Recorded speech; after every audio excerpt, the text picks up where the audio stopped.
दयाशील करुणा करा महिमा तुझा अपार युगंधरा क्रांतीवीरा वंदन तुला त्रिवार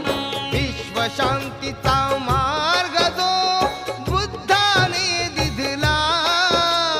त्या बुद्धाचा धम्म जगिया वंदनीय ठरला